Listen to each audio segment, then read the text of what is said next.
En este momento de tensiones entre el empresariado y el gobierno federal, quizá no se haya visto algo así desde lo del aeropuerto, ahora con el tema de los ductos de la CFE, ha entrado a tratar de enfriar las cosas el presidente del Consejo Coordinador Empresarial, no presidente del CCE, ha sido en varias ocasiones elogiado por el presidente López Obrador. Hoy nos acompaña en el estudio Carlos Salazar. Muchísimas gracias por estar aquí y muy buenos días. Buen día, Carlos. Buen día, Ana Francisca, Enrique. ¿Cómo les fue con López Obrador ayer en la reunión en Palacio Nacional en medio de esta tensión? Sí de pronto no parece, pero sí hay una gran tensión por el tema de CFE, ¿no? No, sin duda, mira.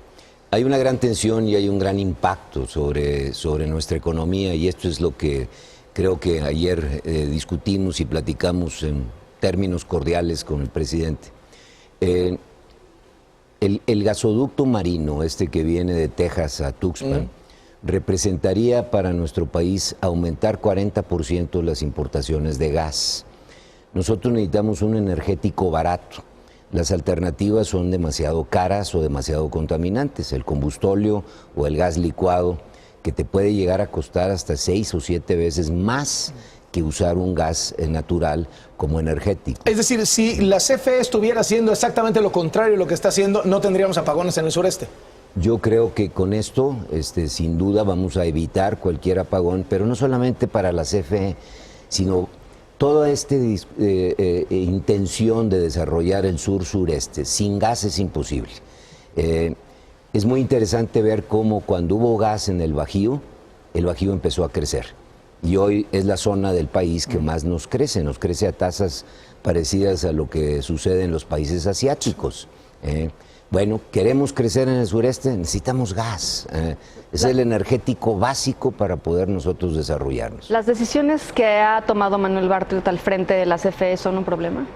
Bueno, yo creo que esas decisiones deberían, en nuestra opinión, y acabo de ver el resumen que pasaron ustedes, en nuestra opinión, debieron buscar lo que cualquiera busca antes de tener un diferendo en un contrato, y es platicar para ver si puedes conciliar. Lo que ayer se logró fue que el presidente mismo va a convocar a una mesa de conciliación. ¿Qué es una mesa de conciliación? Bueno, sentarnos alrededor de la mesa, tener un representante de los dueños de los ductos, un representante del gobierno, y que empiecen a platicar sin necesidad de un arbitraje, sin necesidad de un diferendo legal, pues cómo podemos entendernos y cómo podemos cada una de las partes encontrar un punto de encuentro. Eso es lo que... Israel ya estaba en el arbitraje internacional, ya había iniciado los procesos de arbitraje, no solamente para el ducto de TransCanada, sino para los 6 ductos que se están construyendo. ¿Ustedes van a ser los mediadores entre las empresas y el Todavía gobierno? no lo sé, porque bueno, eso lo va a concluir el presidente, pero si nos llaman, con todo gusto trataríamos nosotros de encontrar ese punto medio entre los dueños de los ductos. Esta actitud belicosa de la CFE, que por cierto privilegia la compra de carbón sobre tecnologías limpias y impide estos contratos, ¿esta actitud no puede acabar por afectar la relación del sector empresarial con el propio presidente de la República? Bueno, yo creo que lo que logramos ayer fue exactamente lo contrario, y es privilegiar siempre que el diálogo vaya a favor de un diferendo legal. Sí es cierto que los contratos, y cualquier contrato que hagas tú en tu vida con cualquier cosa, tiene siempre una salida. Cualquier abogado te lo va a explicar. Y esa salida es, bueno, hay un proceso de arbitraje si no te puedes entender. Pero es la última puerta. O sea, hay muchas anteriores que se pueden hacer antes de llegar a tener un diferendo legal. Ahora, ¿estos amagos no aumentan la desconfianza del sector empresarial con respecto a las acciones del gobierno federal? Es decir...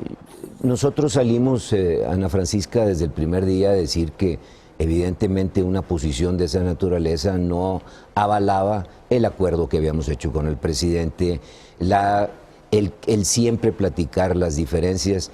Le recuerdo que en el acuerdo que hicimos hace 3 semanas ya, hay un párrafo donde claramente se dice que cuando exista un diferendo que evite cualquier proceso de inversión, se platicará, se verá, y a través de la oficina de Alfonso Romo se intentará resolver el problema. El acuerdo que firmaron los empresarios y el presidente, aquella vez que anunciaron las inversiones de los 32 mil millones de dólares. Exactamente, cuando se anunció la cifra de 32 mil millones de dólares, había ese o sea, el párrafo. gobierno incumplió, digamos, este compromiso. Bueno, ayer lo que hicimos fue rescatar ese convenio, decir, bueno, vamos a platicar y después vemos. Lo mismo habían quedado cuando la banca, cuando las comisiones bancarias, ¿no? O sea, Sí, bueno, y ahí se arreglaron, Ana Francisca.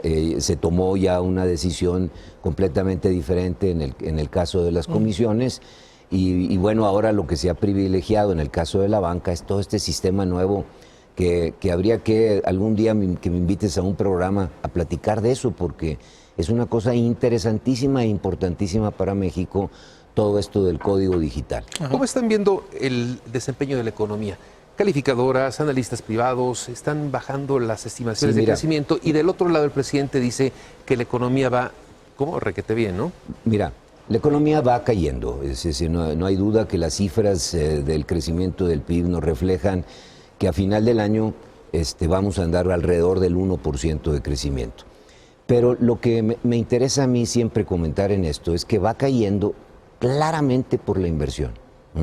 No va cayendo por el consumo, no va cayendo por el gasto de gobierno, no va cayendo por el sector externo, que son las 4 grandes variables que te explican el crecimiento de una economía.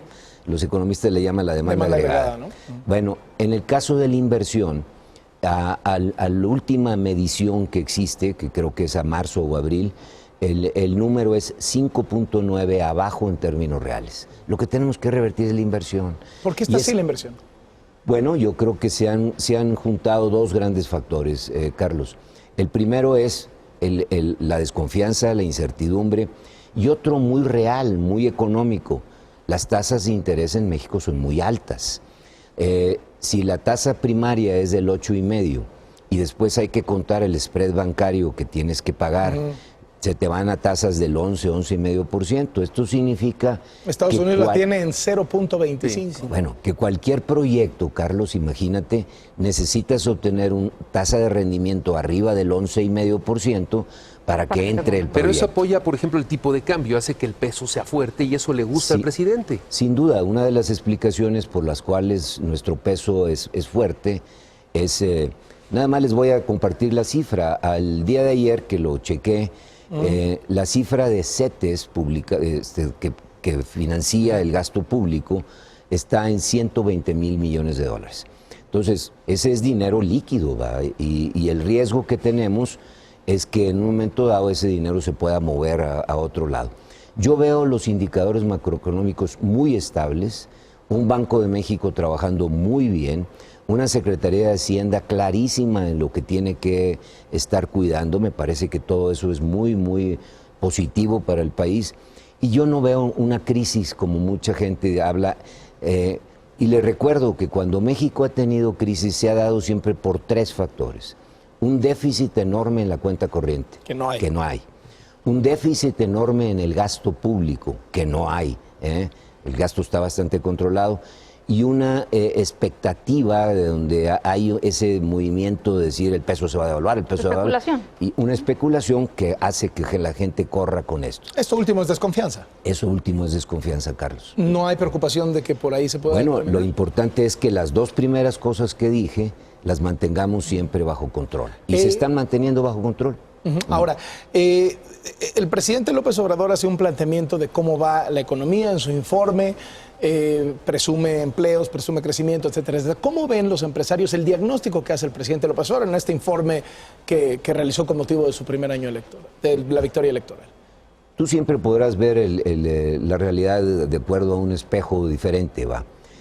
Nosotros creemos que el país ha tenido buenos desempeños y hay que contar siempre lo bueno y lo malo. A mí me encanta que estemos ahora en una lucha contra la corrupción, me encanta la austeridad del gobierno. Me parece que toda la vida habíamos pedido los empresarios que hubiese unas finanzas públicas claras, controladas, donde el gasto no estuviese mal manejado o creciendo a tasas que pudieran ser no financiables por el Estado. Nos parece que tenemos una cantidad enorme de oportunidades que podríamos estar aprovechando más rápido de lo que me parece que lo estamos haciendo. ¿Qué hablo de oportunidades? Cómo integrar nuestra cadena de valor. Hemos insistido nosotros, Carlos, en el sector empresarial, el voltear a ver que nuestras exportaciones tienen solamente el 27% de contenido nacional. Hay una promesa del sector empresarial de invertir 32,000 millones de dólares. Sí. ¿Cómo hacerle en este ambiente de desconfianza? Finalmente los empresarios tampoco están obligados a lo imposible. No, pero yo creo que estos 32,000 millones son fruto de un análisis serio. O sea, ¿qué hicimos en el Consejo Mexicano de Negocios y en el CCE y en las 12 organizaciones que integran el CCE? Pues fuimos a preguntar los programas de inversión de todos los compañías que integran esto. Nos ayudó un consultor, fuimos a hacerlo de una manera seria y de ahí suman los 32,000 millones. Pero es inercial. No son, mucho es inercial, claro. O sea, son los programas, que ya estaban son los pensadas y programas, planificadas. los programas que venían, que obviamente son fruto de una oportunidad que tú ves y entonces empiezas tú a tratar de empujarlo. Es decir, que un diagnóstico real de la confianza en la inversión con respecto del actual gobierno federal en realidad se podrá ver no tanto en estos 32,000 millones del 2019, sino en lo que vaya a venir en el 2020. Carlos, esto es muy importante explicarlo. La inversión siempre se gesta antes. ¿Por qué? Porque si tú vas a planear construir una casa o vas a planear aumentar una máquina en tu taller, pues tú tomas la decisión hoy que se concreta a lo mejor dentro de un año, 6 meses. La inversión siempre va atrás. La inversión es muy importante porque crea 2 factores. Aumenta la estructura de capital del país, pero también aumenta la demanda. Una de las cosas que hemos platicado aquí en la mesa es que usted ha sido un líder empresarial muy cercano al presidente López Obrador. El presidente López Obrador sabe que lo quiere muchísimo, siempre habla maravillas de usted. Usted en sus discursos ha hablado maravillas también del gobierno. Recuerdo el de Tijuana, particularmente después de la amenaza de los aranceles. Pero de pronto uno recoge voces de otros dirigentes empresariales o de otros empresarios en general que no tienen esa misma visión, o sea, no tienen ese optimismo, no tienen esa cercanía, tienen más bien una preocupación enorme. ¿Qué papel está jugando usted ahí? ¿Cuál es su estrategia? ¿Cuál es su tirada? Es muy claro, Carlos. En la vida uno puede tomar 2 decisiones. Quejarse de lo que está pasando y amargarse y ver que todo es negativo, o ser optimista y tratar de ser el que propone las soluciones. Nosotros hemos intentado en el sector empresarial ser propositivos. Claro que hay problemas. Podríamos quedarnos toda la vida llorando alrededor del problema y de alguna manera quejándonos que la situación no nos está siendo benéfica. La actitud que ha tomado el CCE y todos los organismos que lo integran es: vamos a proponer. Vemos tantas oportunidades de mejora para el país que sí creemos, y cada día lo creemos más, que el país puede transitar en muchos mejores niveles que lo estamos haciendo o que lo estábamos haciendo. Este discurso se lo hemos presentado siempre al presidente y yo creo que eso es lo que definitivamente nos ha acercado, y además porque también los empresarios, y esto es muy importante, estamos conscientes de que el fin último de hacer economía es impactar a la sociedad.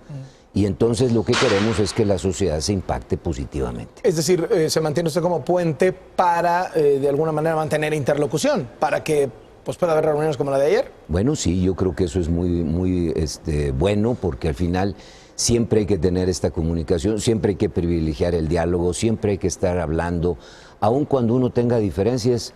Las diferencias se pueden arreglar si se comunica uno. Y ustedes son comunicadores, ¿verdad? Pues lo intentamos, ¿no? Por lo menos gracias por venir. No, yo se los aprecio mucho.